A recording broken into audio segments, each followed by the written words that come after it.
called Baraska. The story starts like this. It's a long story, but one that you've never heard before. It's about a place that dwells in the mountains. It's a place where really bad things happen, and you may think that you know all the bad things. You may think you've got it all figured out, but you don't. Because the truth of the story is worse than monsters or men. This is the starting of the story of Baraska. It's about a 12-year-old boy by the name of Sam and his entire family. They're moving to the Ozarks. This is a real place. There's a whole TV show based off of it. It's in the US.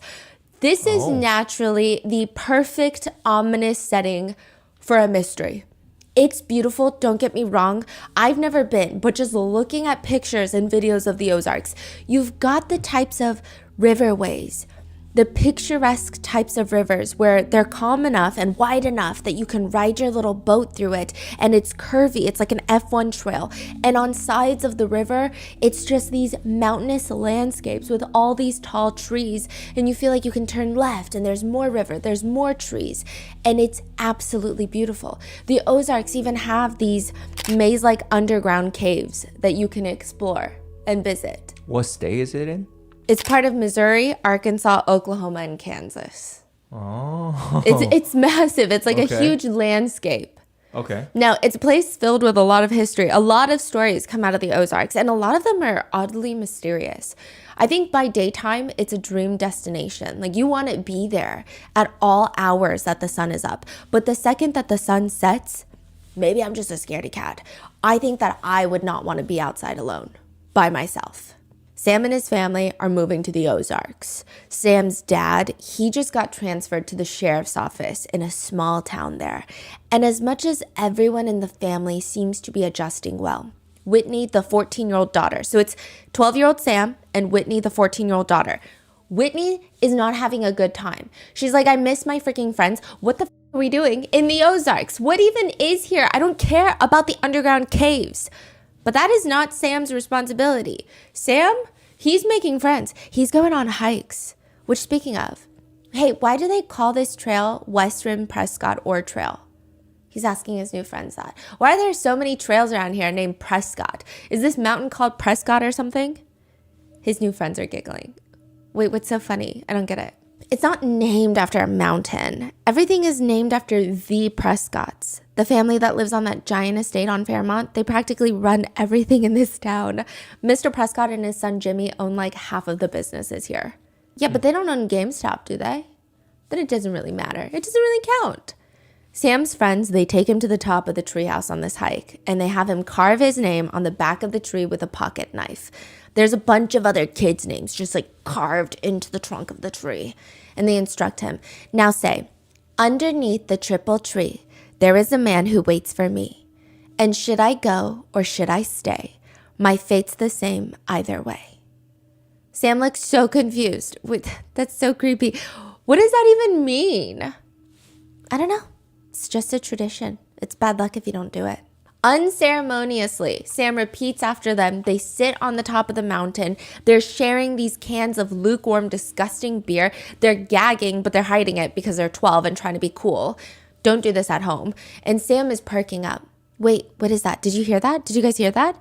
It sounds like this loud, metallic grinding noise. For 10 minutes, the sound is piercing into their brains before it finally stops. It's so much louder on the mountains than it is in the town. It feels like inside the mountain, there's something giant, like a giant metal wheel scraping against the insides of the mountain.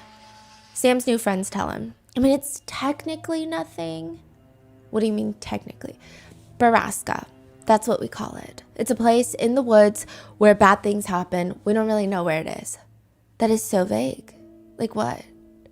Bad things, okay? Don't try to find out or else bad things will happen to you. It is so ominous. Why does it seem like everyone in this town seems to just accept this as a fact? Imagine a random mysterious noise overtaking your town for years at a time and you're just like, oh, don't worry about it. Bad things happen there. And why don't they just tell Sam so he can stop being so curious? Sam asks his dad later that night because he works for the sheriff's office. He's like, if anybody knows what's going on, it's probably the sheriff's office. But everything in this new town is creepy. And he's trying to bring it up to his dad. And the dad is like, don't even think about it. Like, truly, nothing is happening. You're just a little bit freaked out. Everything seems creepy. Even the kids at school bring up that there used to be these mines. You know, this whole town used to be based off of the mines. It's not actually the Prescotts. Sam is wondering, did the Prescotts get rich off of the mines? No, they came after. They opened up all the businesses. The mines were really bad. They didn't find much down there, but recently they closed it shut because apparently some kids got into them and a while back they died. And by recent, I mean, I don't know, generations ago. Yeah, the city blew them up and controlled plans so that they can't go inside anymore. Another kid leans over and tells Sam, they messed up though. That's what I heard from my grandma. I heard they blew up the water table or poisoned it or something like that. Sam wonders if that means all the water in the town has C4 in it and we can just all explode. And all of his friends, his new friends, they're making fun of him. They're poking fun. Yet we're all just bound to combust at any moment. I believe so. You guys are so dumb. That day, after school, Sam's mom picks him up. And by dinner, there are police cars surrounding the house. He thinks it's Dad. No, your dad is fine, Sam. Then what's going on, Mom? Whitney, your sister never made it to school this morning. Sam's sister, Whitney, goes missing. And nothing will ever be the same after that.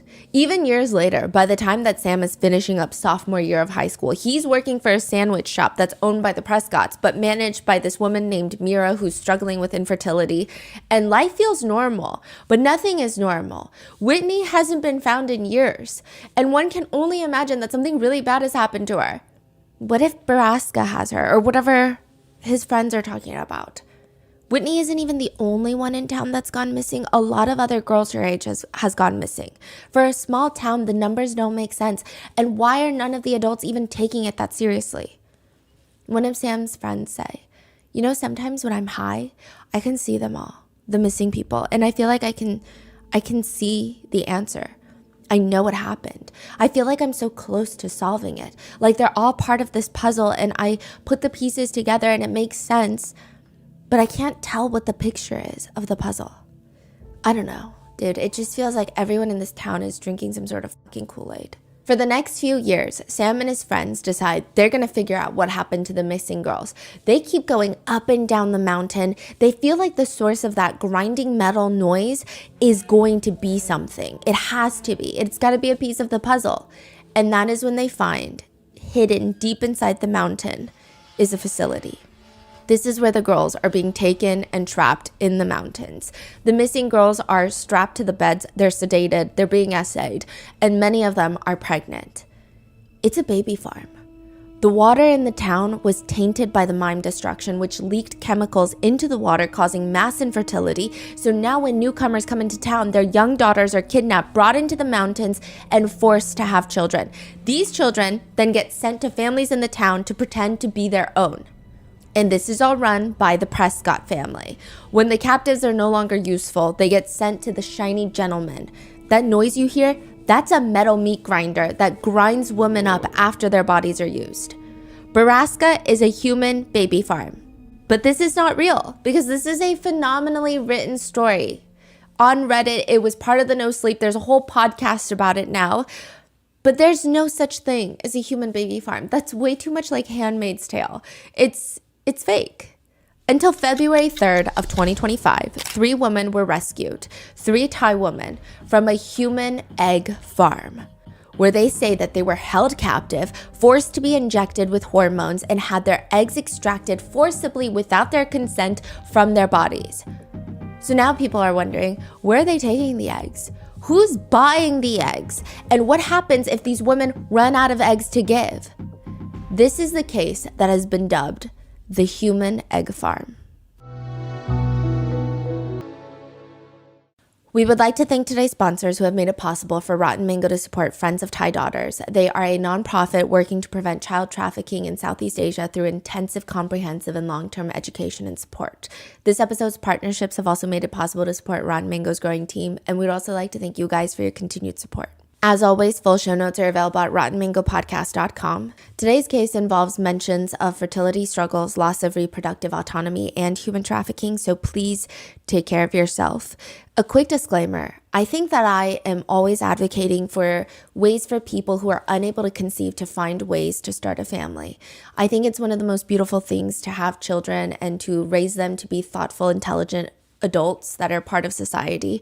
And I think there are a lot of parents out there that clearly do not deserve to be parents. They should not be parents. Just look at any of the past few videos this month. And then there are a lot of people who desperately want to be parents. And I think if given the chance, they would raise some of the most incredible people in society. And I think those people should have the right to fight for that chance. In fact, I think it should be more affordable and easier for them to become parents. One of our closest family members went through IVF to become a parent. This is not a think piece or an opinion on IVF as a whole or the fertility industry as a whole or even surrogacy for that matter. This episode is purely about human trafficking and why there might be a demand for human egg donors that would incentivize very evil people to do something like this. Also, this case takes place in the country of Georgia, which is situated at the intersection of Eastern Europe and West Asia. This is not happening in the state of Georgia in the US, at least not that we know of. Not that it would matter, though, if it's happening in the United States or not. It's still a matter that should concern everyone, but just to clarify from the get-go. So with that being said, let's get started. It's not exactly what you expect to see on the Way to World Religions class, which is a kind of random class, but there's a group of people standing in the hallway staring at this piece of paper on the wall. At the top, there's this picture of 3 people's legs. You don't even see their torsos or even their heads, but it is very clear that you're dealing with 2 adults and a small, tiny little baby learning how to walk. That's what it looks like a little family photo, but chopped just below the knees. The first line reads, "Why become an egg donor? Have the chance to give the most precious of gifts to a loving couple in need, the gift of life. Earn between $6,000 to $8,000 for a first-time donation and up to $10,000 for subsequent donations. Enjoy the financial freedom of not being able to pay off student loans. Make a down payment on a home, or create a college fund for your own children." This is in a college? Yeah. Some people are taking pictures of the flyer. I mean, it's good money, but it's not nearly as good as another egg donor help wanted ad that was offering $100,000 for the donor's eggs of a white woman, must be an athlete under 30 years old, proven college level, athletic ability preferred. Other ads have promised anywhere between $2,000 to $50,000 for a donor. Sometimes the criteria is loose. Anybody is welcome. Anybody with eggs. Other times it's down to a T. Young, healthy, intellectual aptitude, which is just a polite way of saying we will be following up and verifying your SAT scores. Physical qualities accepted. Another acceptable way of saying must be at least 6 feet tall and have hazel-colored eyes. If this is you, give us your eggs right now. In theory, it's not a bad deal in theory. If you forget about the part where high values are placed on donors with specific characteristics, which one professor states could raise eugenic concerns.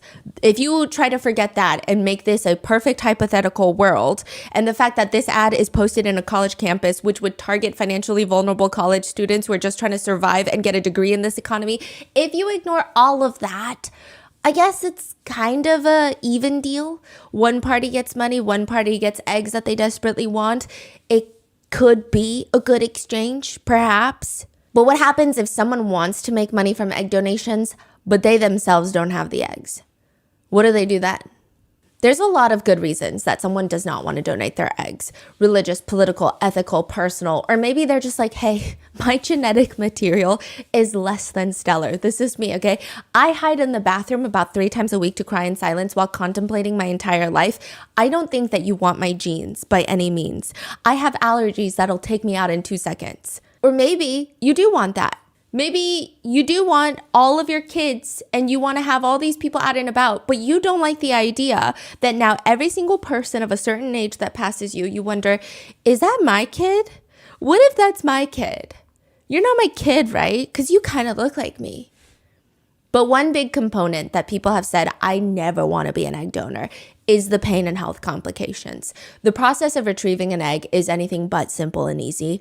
First, you have to go through hormones. Thousands of dollars worth of hormones are just handed to you in this clear Ziploc bag, if you will. Bye. Have a good time. Be safe. For 10 days at home by yourself. You're not a nurse. You're not a doctor. You have to inject 2 drugs straight into your stomach by yourself. I mean, I guess you could have someone else do it for you, but everyone says don't have your husband do it for you. They don't know what the fork they're doing. The 2 drugs, one stimulates follicle growth, and that's the eggs grow in follicles. And then you have another one that prevents premature ovulation. So to put it so simply that it could potentially be incorrect, in theory, it's the same. Your body needs to create a bunch of eggs and keep them safe inside of you so that they can come and extract them. Now, usually it's 1 egg per month. Right. Sometimes Multiple? 50. What? You're just creating as many eggs as possible, and then you're making sure that they don't prematurely, I guess, mature. Wow. So you have to prematurely ovulate, if you will, if you want to be more technical. So they have to keep them inside your ovaries until they're ready to be extracted by the egg retrieval process. The shots themselves are pretty bad. You end up getting a balloon-sized bruise on your stomach, and it has to be injected through your lower abdomen. You run out of fresh places to administer the shots, which even if you don't poke the exact same spot, your entire lower body is bruised and sore, so everything feels painful. One netizen writes, I poke around my skin until I locate a spot that isn't sensitive. I have to just grab a piece of flesh between my fingers. I breathe out, I stick it in, I relax the pinch, and then I inject super slowly. But it's not even just 20 minutes of pain every day, and then you're good. The hormones, they're lingering. This does not go away. Run Netizen writes, I didn't realize how much the hormones would affect me mentally. One of the hormones made me not sleep, which made all my other side effects so much worse. 3 nights of not sleeping, feeling depressed, and experiencing the worst mood swings of my life. Never have I ever felt so uncomfortable with my own body. My body felt like a stranger's. None of my pants fit. My acne was a disaster. Everything hurt. Another netizen writes, my belly is bulging out. I'm hungry all the time. I have headaches nightly and my joints hurt. I can barely squat down. My legs feel stiff. It's the worst thing I've ever experienced. Hands down. My mind doesn't even feel like my own because it's whacked out, zonked out on so many hormones. I have 0 emotional regulation, and yet I feel totally empty and hollow a lot of the times. But if you want to work out, let some of that stress out, you can't even work out. If you work out because your ovaries are so swollen, they could twist. With movement, physical movement of the body, which will result in what can only be described as the Satan himself spawning inside of your ovaries and hosting a dance party for all his little demons. That's what they say it feels like. That's just the hormones. Then it's time to actually take out the eggs, retrieve the eggs. The overview is something like this. Step 1, sedation or anesthesia. The level depends on the clinic, the country, the person's health requirements, but most of the time anesthesia is highly, highly appreciated. Step 2, an ultrasound is inserted into the private part to locate the ovarian follicles that contain the mature eggs. Step 3, a thin, long, hollow needle is guided through the vaginal wall and into each of the follicles. The fluid within the follicles, which contains the eggs, it gets suctioned into the tube, vacuumed out of you. And then step 4 is the recovery and post-procedural steps. A lot of people say the actual procedure itself is the easiest part because you're knocked out. You don't have to do anything. You shouldn't feel too much. But when you wake up, that's where it gets bad. People have differing opinions. Some people say it's the worst pain of their lives and they've given birth before. Others say it's a few days of resting in bed and you recover. One netizen who had it bad writes, egg retrieval alone is absolutely brutal. They ultrasound you to find the eggs ready to release. Then a foot-long, large bore needle is threaded up your vagina and stabbed through the upper wall. One person writes, completely robs you of your life, okay? It's incredibly emotionally taxing and physically taxing. The cramps and bloating afterwards, after the eggs were retrieved, were so bad. I doubled in size. I mean, I talked to 2 girls in the lobby and they were just like, yeah, it's going to be like that for 2 weeks. It's really bad. Why aren't we warned about this? Why aren't first timers coached about how bad this is? And again, there are a lot of valid reasons that I can think of why someone would want to go through this. Because they want to have children. Because the idea of not having their own family is worse than the idea of getting their eggs retrieved. Or they want to help others have children. There are solid reasons out there. But what if you have to go through all of this because somebody is holding you hostage and making you, because they're farming your eggs? In the year of 2024, there were 257 Thais who fell victim to human traffickers. That's in 2024, and those are the ones that were actually rescued. So out of 257, 53 victims were found in Thailand. 204 were found in other countries. More than half of those victims were rescued by a foundation in Thailand called the Pavina Foundation. So it would make sense that you go to them when you have information about a huge international trafficking ring that involves the black market. A woman burst through the doors of the foundation one day in September. This is September of 2024. She has just escaped. She has been trafficked to a different country. She escaped, and now she's here to tell the foundation, beg them really, that they need to help. There's at least 100 other Thai girls trapped in there. They're being held captive. What do they want from them? Their eggs. What do you mean they want their eggs? Headlines all over the world would later read, Thai woman rescued from human egg farm in Georgia. Woman kept as slaves in human egg farm. A lot of netizens initially thought Georgia in the US, which is considered US defaultism. Not everything is about the US, okay? But a lot of other netizens thought women are being kidnapped to be exploited for work, to work at a chicken egg farm, and they have to provide hard labor. Is that what's happening right now? This is a crazy headline. What's going on? One comment reads, when I read about human egg farm, I had hoped that this was just some sort of bombastic title and it'll just be human trafficking to work on a chicken egg farm. But it's not about chicken eggs. It's about human eggs. They want human eggs. So what are they doing with all of these human eggs? A woman in Greece by the name of Maria is called into the police station. There's been a theft. She's sitting there with 2 police officers and a woman. She's like, who the hell is this woman? She's not in uniform, so she's not a police officer. I'm a psychologist. They only bring in psychologists for really bad cases, right? What's going on? Ma'am, do you recall about 4 years prior, you had your eggs retrieved at a fertility clinic? Yeah, and I had my son about 3 years ago. What's going on? Yes, but do you recall how many eggs they harvested? They told me I only had 6 harvestable eggs. The police are quiet. Why? What's going on? Maria, the clinic lied to you. They actually harvested double that. The other eggs that were never told to you about, they were used to create embryos for other women. There's been a theft. The fertility clinic stole Maria's other eggs, told her she only had 6, she had 12, and then used those eggs to create embryos for other women. Why? That is wild. Maria's so confused. It's not like she has special eggs. She even knows it herself. She admits she's not exceptional in that department of, you know how the higher the education, the more cost for the eggs. Mm-hmm. She's not Ivy League educated, which again, those are the standards not set by me. In fact, Maria's in her late 30s. She was a previous smoker. She would have technically been a pretty bad candidate for egg donation. But not only that, she never consented to this. And this is not just something that's happening in Greece. A fertility clinic in UC Irvine paid more than $24 million to settle lawsuits after they took eggs from patients without their consent and used them to make other women pregnant. What? And the settlement likely should have been a lot more, but at the time, nobody could even, they were arguing the definitive cost price of a human egg. They were like, what is a human egg even worth, really? We don't know. It depends on the specifications of the egg donor. So there's really no value of a human egg that everybody can agree upon. Yeah. It happens in other parts of the world because ultimately it's $1 billion industry. And when there is that much money on the line, people start doing some crazy things. A super producer is somebody whose body reacts so strongly to the hormones that they can get about 20 plus eggs per egg retrieval. Some people will even have 50 eggs in a retrieval, but you don't want that. In a regular cycle, 1 egg is released. During egg retrieval, you take hormone medications to induce a super ovulation of sorts, which typically produces around 13 to maybe 20 eggs in both ovaries. But if you produce more than 15 eggs at a single given time, you are at risk of developing ovarian hyperstimulation syndrome, otherwise known as OHSS.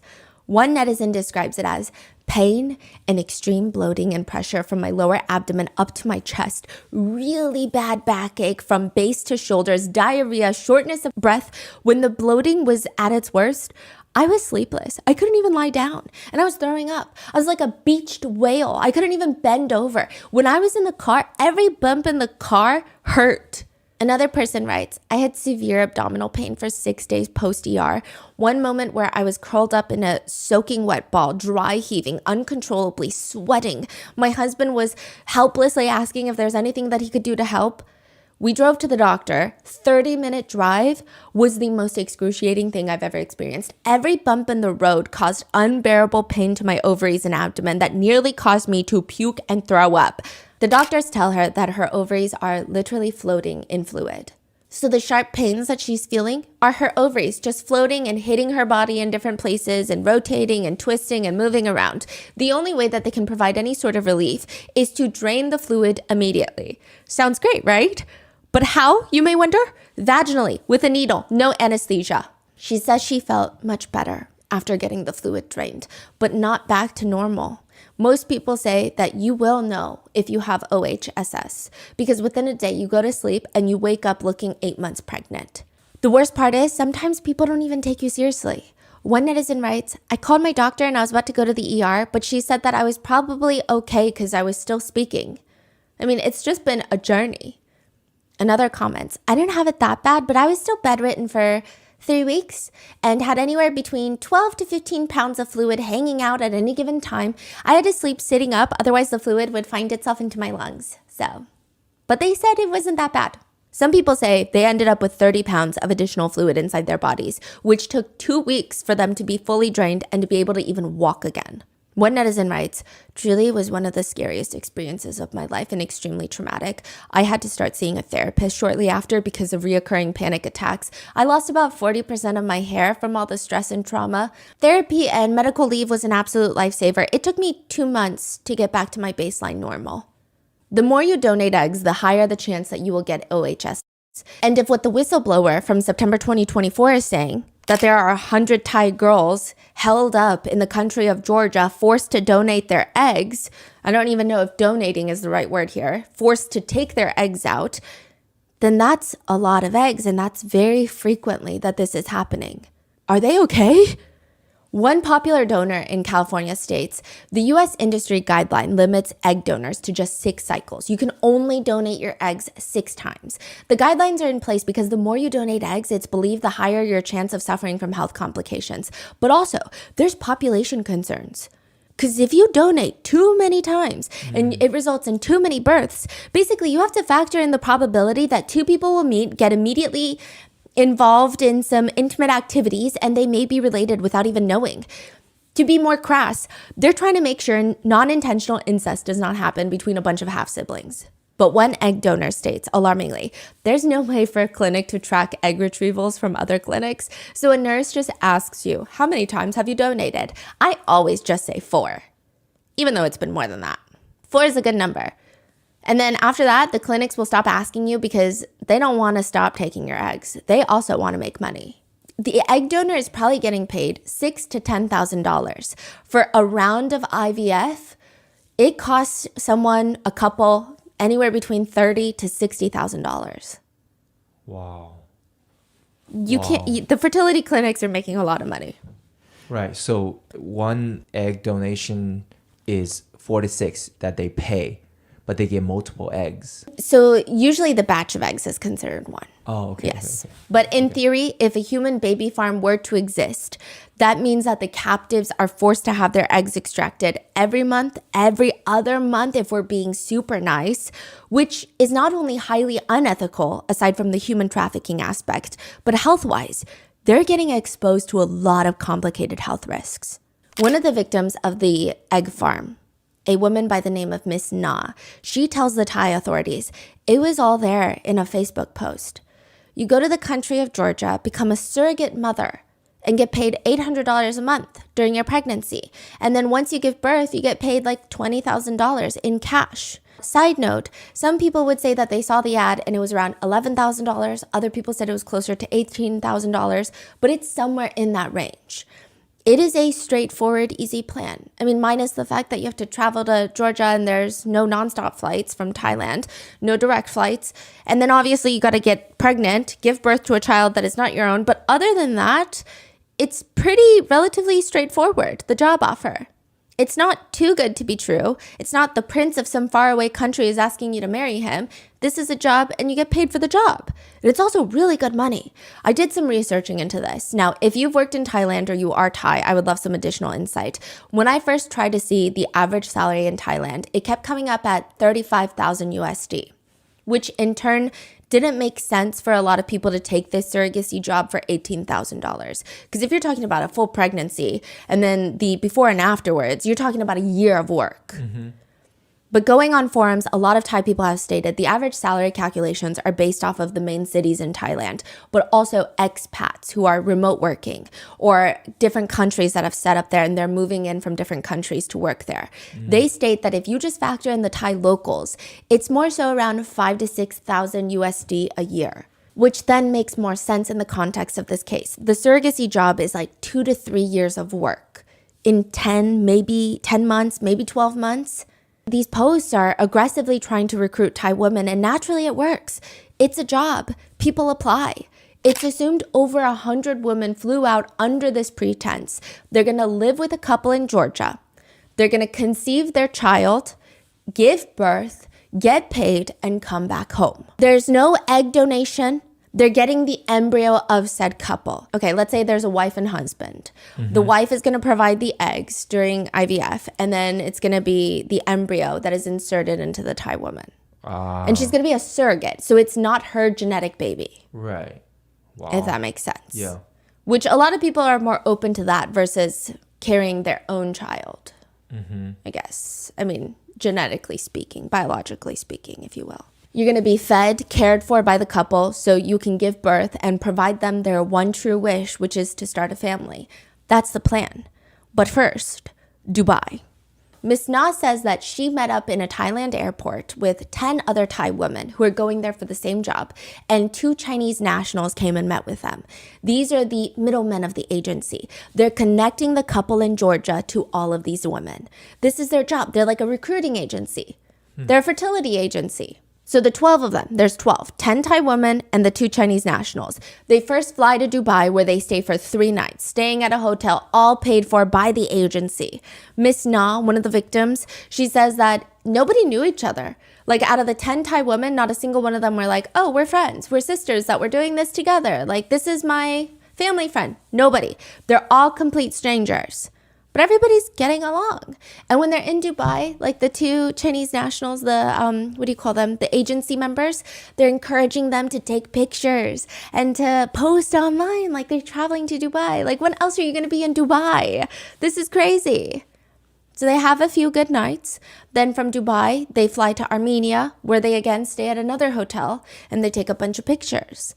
Then from there, they take a 10-hour train ride to the country of Georgia. That's where they're asked, could we get your passport, please? Why do you need our passports?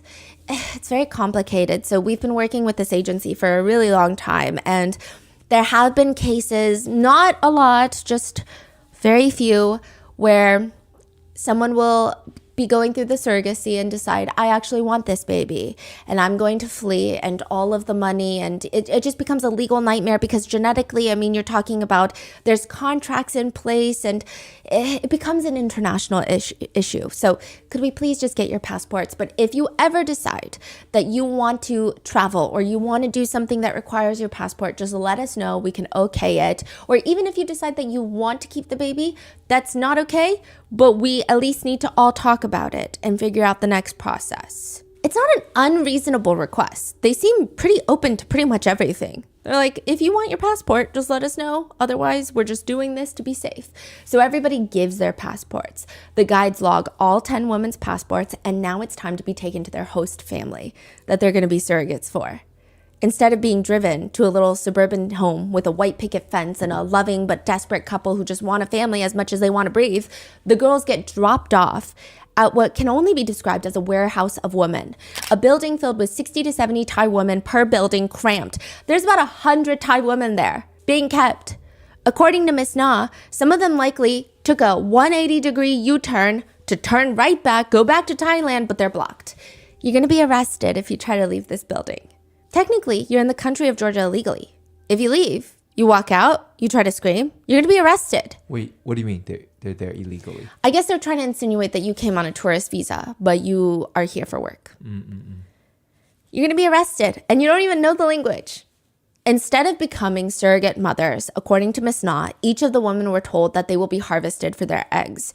They will be given hormones to stimulate their ovaries, and once a month they will be put under. Their eggs will be taken from them, and every month the only way out is to pay the kidnappers $2,000 in cash as a ransom.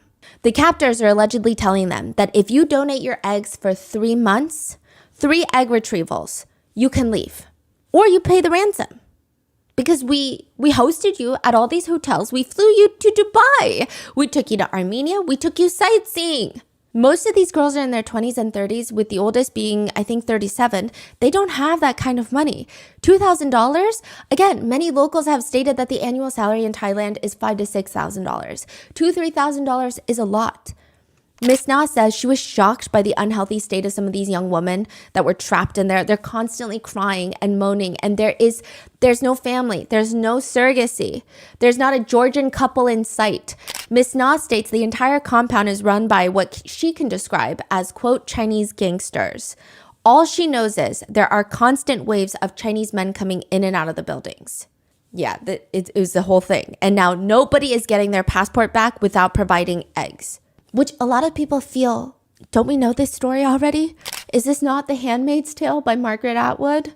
And just to make sense of it, a surrogate, even the best surrogates that you could find, I'm sure if you're a celebrity and you have these private surrogacy programs, it's a lot more. But typically in America, it's around $100,000. And it's a lot. But in Georgia, it's a lot less, and it's a lot more complicated. There's also a higher fee paid to the actual surrogates versus egg retrieval. It seems like it's more profitable, is the speculation here. Because people are like, why don't they just use them as surrogates? I'm sure you could find a lot of families that need surrogates. Yeah, but they're doing something else, right? Yes, they're taking their eggs. Yeah, and then selling it to... That's where all the conspiracies come in. Now, interestingly, there are lots of theories about this case. One is, what the hell are they doing with the eggs? There's so many conspiracies that have come from that question. And 2, some conspiracies debate if this is even real, if this has actually even happened, or if someone paid these 3 young women from Thailand to say these things, which is a crazy theory, a crazy accusation, a crazy conspiracy. It's kind of an unhinged conspiracy, but it's mostly based off of what the Georgian authorities have said about this case. A few things to note. Surrogacy is considered legal in Georgia, which means any surrogacy work with legal contracts are considered legal. Obviously, there are stipulations, but the Georgian government is saying there is nothing wrong with the surrogacy contracts that these Thai women have. They're saying, we looked into these 3 Thai women, we saw the surrogacy contracts that they have, and there's nothing weird about it. They're not being kidnapped. It seems fine. The Georgian authorities further state, we did our due diligence. We went to this so-called warehouse where the women were held captive, and they state, the Georgian authorities state, we spoke to about 70 foreign citizens, and none of them, aside from the original 3 Thai women that reported this human egg farm, plus the additional whistleblower in September of 2024, none of them complained about being held against their will. Okay. So September 2024, the whistleblower escapes. Her family pays the ransom. She goes back to Thailand and she contacts the Pavina Foundation. She talks about 3 specific women that she befriended in the facility that she really wants to help save. The Pavina Foundation works with Interpol and saves those 3 women, pays their ransom, gets them out. The 3 women then start providing more information about the human egg farm. This was like a few weeks ago. They were rescued like January 30th. So now more information is coming out. They're doing interviews. อีกวันหนึ่งเขาก็พาเราไปที่บ้านพักหลังหนึ่งซึ่งในนั้นก็มีคนไทยอยู่อีกกลุ่มหนึ่งเกือบ60 คน มันมีคนไทยคนหนึ่งไปโรงพยาบาลเพิ่งกลับมาแล้วเหมือนหางานจาก Facebook ค่ะก็เขาเขียนว่างานรับอุ้มบุญก็ได้เงินหลายแสนก็20ต้นๆถึง30 37 38ประมาณนี้ค่ะได้เพราะหางานจาก Facebook ค่ะเดินทางไปพร้อมกันวางยาเพื่อดูดไข่แล้วก็อีกคนนึงกระตุ้นไข่ว่าถ้าคุณอยากกลับคุณต้องขายไข่3 ครั้งจะกลับจริงๆก็ต้องจ่ายค่าเสียหายให้เขาอะไรเงี้ย And now everybody's wondering, what about the other women? We got to get them out. What's happening in the egg farm? This is when it breaks global headlines. The Georgian authorities are saying none of the women that we found in the warehouses, like 70 of them, none of them complained about being held against their will. In fact, we saw pictures of newborn babies taped against the walls. They said that these are babies that were delivered by residents of the building, so clearly they're being surrogates. They're not being harvested for their eggs. This is all crazy. But the problem here being, even the Georgian authorities state that none of these women spoke Georgian, and maybe the only translators available were the ones that were running the surrogacy agency, so-called agency. They also stated that one woman who did speak Georgian said, "We have our documents with us, our passports. If we want to leave, we can leave at any time." I don't know why the girls would say that they're victims of trafficking. She claims that the only reason that some people leave is because they can't conceive the baby. They can't get pregnant, which would defeat the purpose of being a surrogate. We have no clue if this is said by one of the Thai women found in the warehouse that is a victim or a so-called victim, or if this is the statement of one of the ones that are running the agency. We just know that she speaks Georgian. So the Georgian authorities are saying, hey, all the Thai reports that there's a human egg farm, no, we talked to all of them.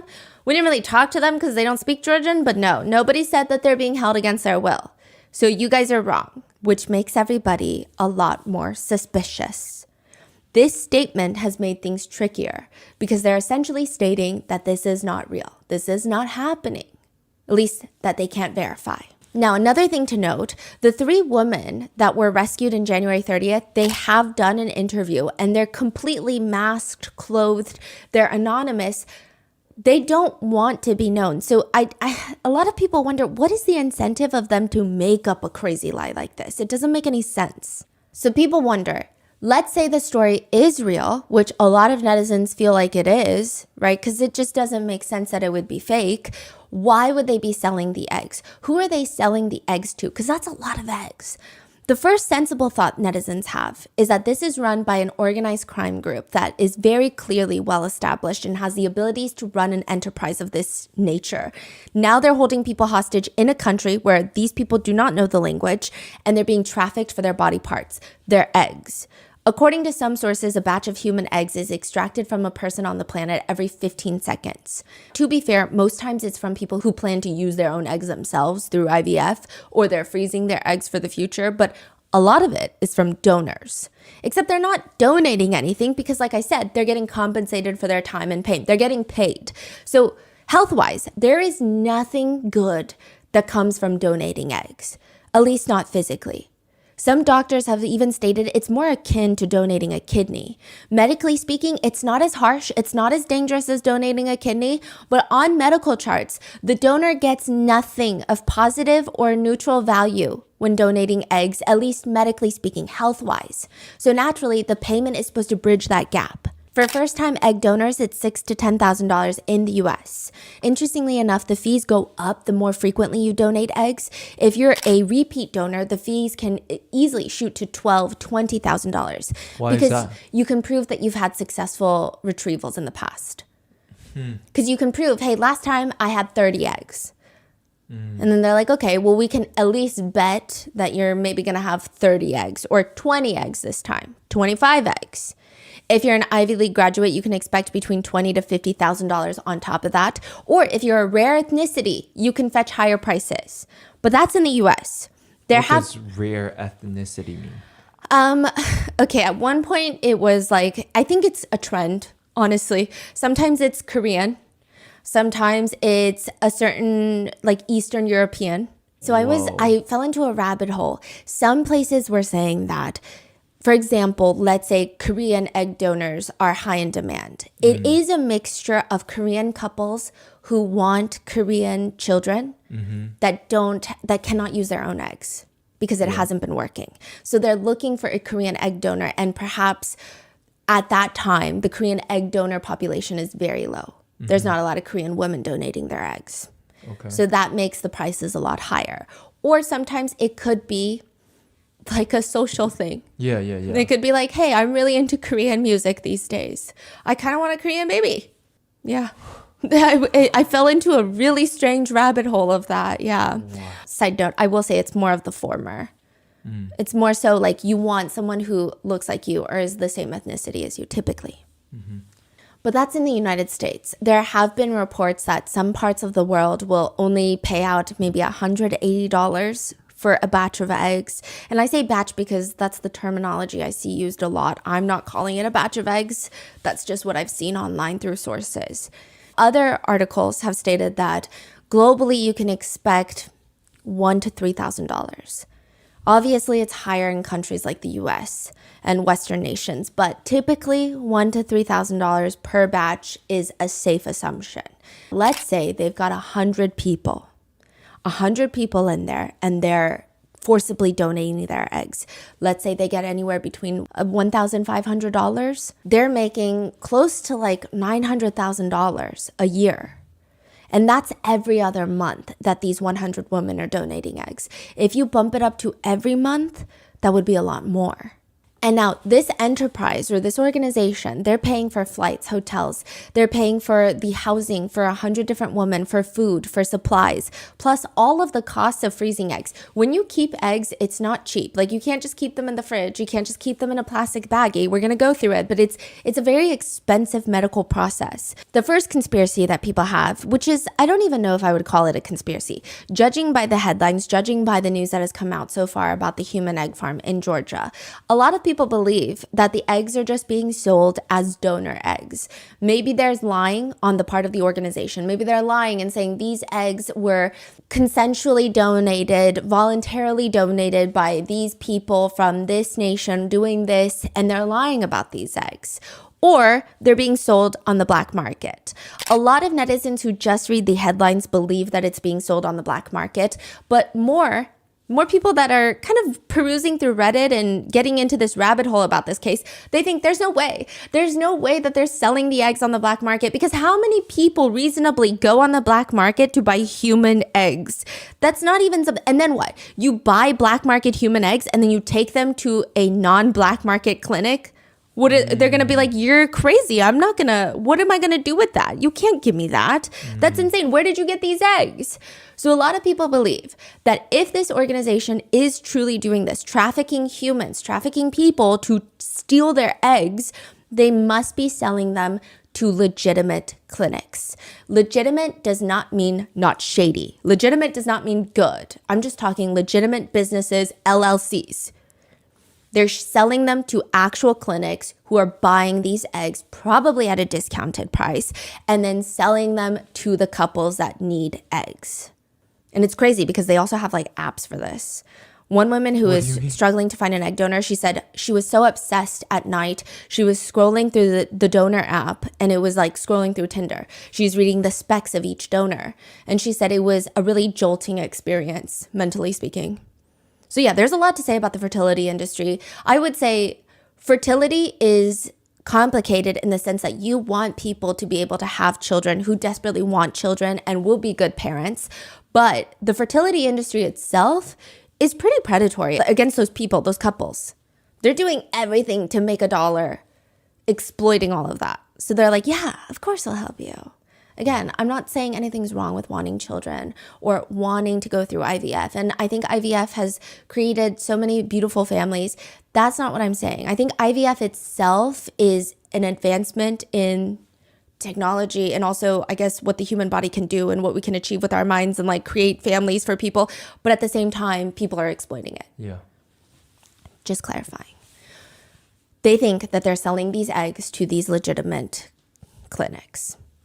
Business Week actually tried to seek data on egg imports and exports in 15 different countries, and they state it's impossible to trace the flow of frozen eggs or even the donors themselves.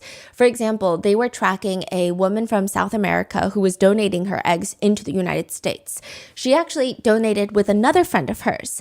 The US Business Week went to the US FDA and said, hey, can we get a log of all the people that have all the egg imports, human egg imports? They had one of the women, but they didn't list the other.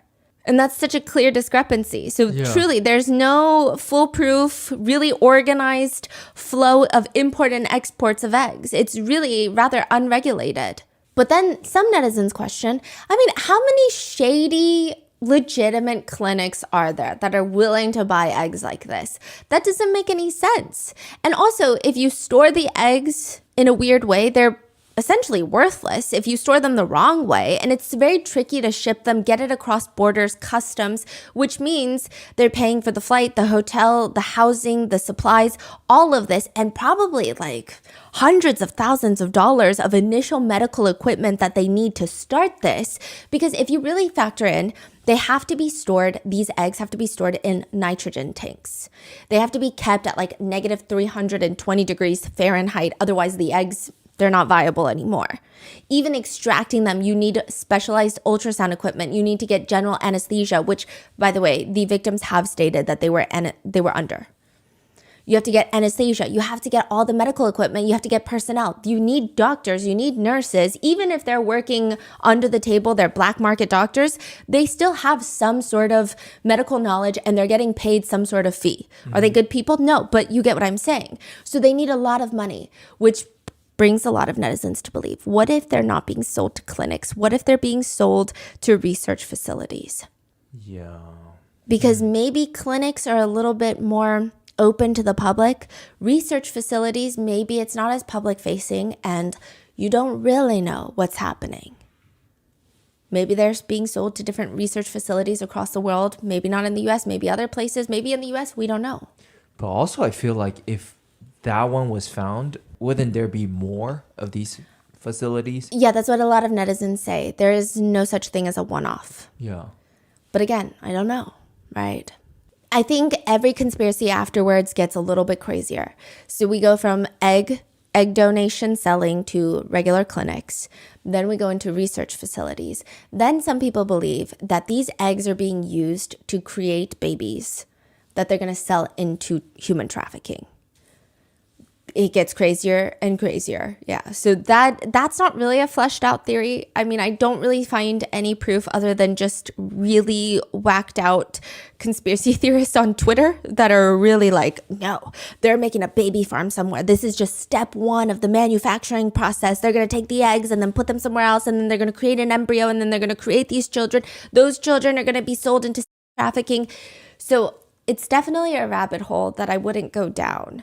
And there's no proof of that. Then you have another group of people that think, wait, none of this makes sense. So first of all, why would they let these women out if they pay ransom? If you pay the ransom, they get out, they can do exactly what happened. They can alert someone about the black market business and then their whole gig is up. But one netizen tries to argue, I mean, maybe they're so corrupt. Maybe the organization has ties with political figures. Maybe they have ties with the government. So even if you get out, no one believes you. No one's going to do anything. Hence, even the Georgian authorities said nothing is happening here. That's a netizen theory. But others say, no, it just doesn't make sense. Like, why would they pay the ransom? Why would they get out? And the U.S. State Department's Trafficking in Persons report ranked Georgia as a tier 1 country in 2023, meaning they do everything to stop human trafficking. Does that mean human trafficking does not take place in Georgia? No, but the U.S. is saying they're doing a good job at trying to curb human trafficking. So is it really that their government is corrupt or like what's going on?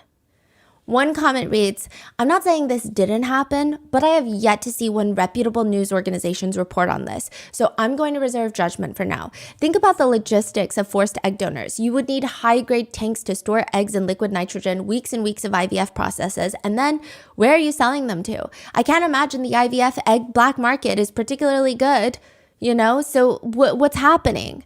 I am open to being proven wrong, but I want news coverage from a well-known, respectable news organization. I will say the coverage on this is incredibly slim.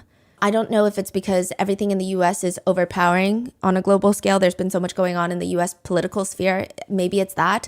Maybe it's the fact that there's just not enough details. Maybe it's the fact that the Georgian authorities have said, no, this is not happening, versus the Thai authorities are like, no, something is happening. And it's become a little bit of a diplomatic, strange concern. Other people on Reddit have said maybe it's the fact that Georgia is such a small country.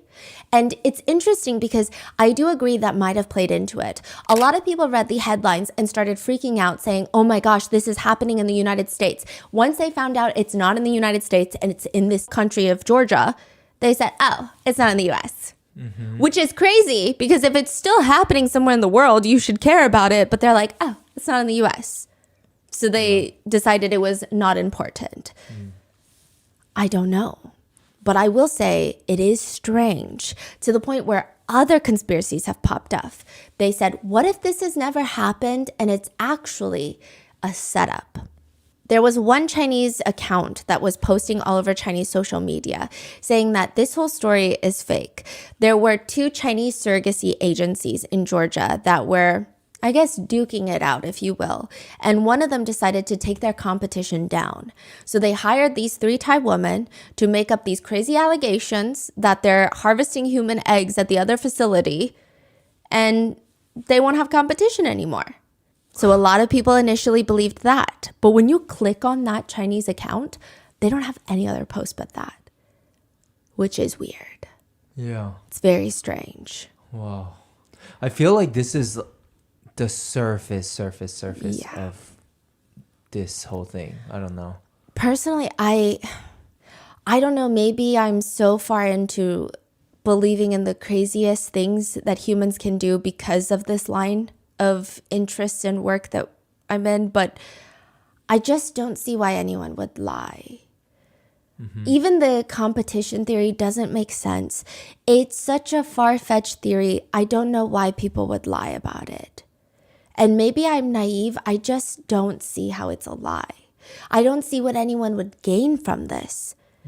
I don't see a single party that gains. I don't see the Thai government being like, yes, this is great, we're gaining from this. I don't see the Pavina Foundation gaining from this. I don't see the 4 women gaining from this.